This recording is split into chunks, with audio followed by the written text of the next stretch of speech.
When a giant dies and loses its body, it becomes a demon. They literally say this.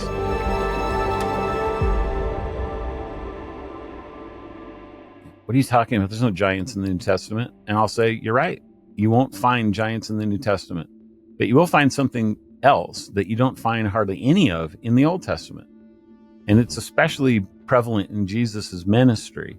And it's actually especially prevalent in Jesus's ministry in the north, where the Sea of Galilee is and the region of Bashan is. And that is all these demon possessions.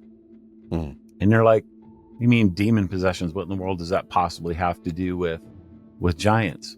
So let me read just, I could read one or two quotes from the earliest church fathers on this. So to set it up, first of all, every single church father in the first 2.5 centuries, and basically every single one until the first 3.5 centuries, believed that the Genesis 6 story was supernatural, that the sons of God were heavenly beings.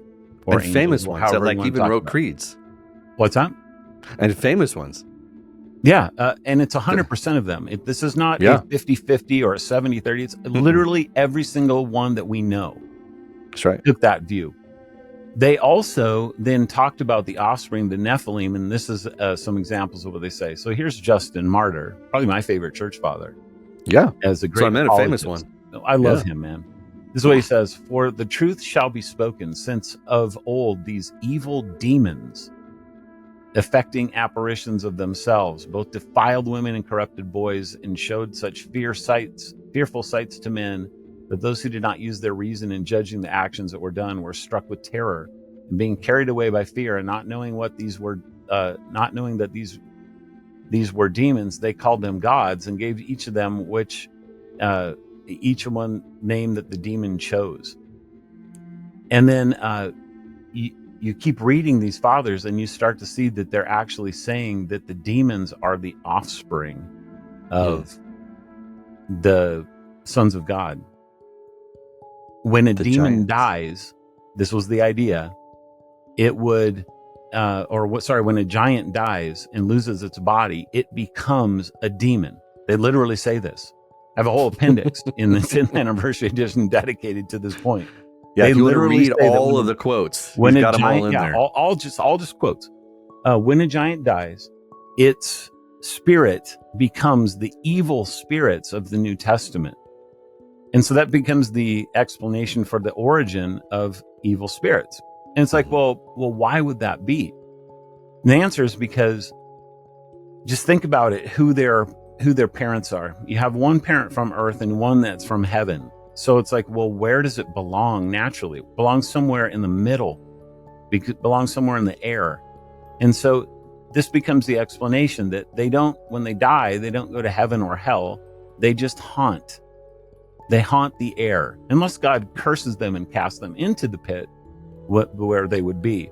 And that gets you into some extra biblical literature, like Enoch and Jubilees especially, that talk about how in the days of the flood, God actually bound 9/10 of the demons into hell.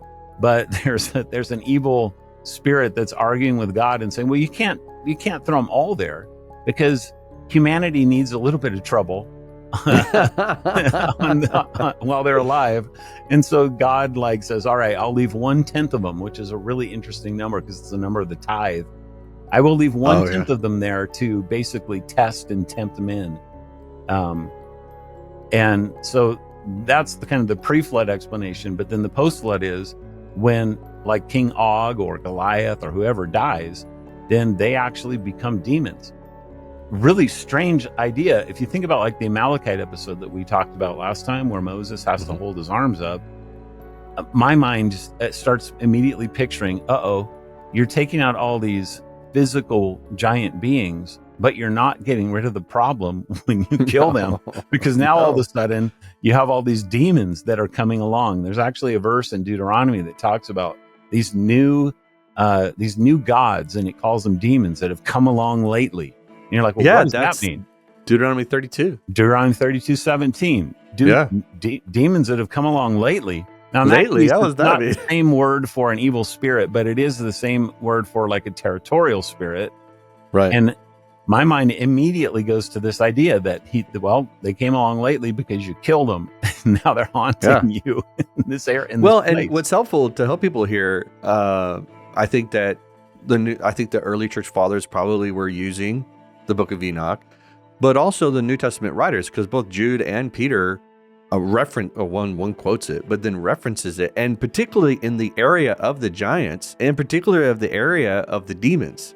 So it's not far-fetched to believe that not only the New Testament writers understood this, but you have the early church fathers who are agreeing, saying, yeah, when a giant died, that's where the demon spirit came from. Mm-hmm.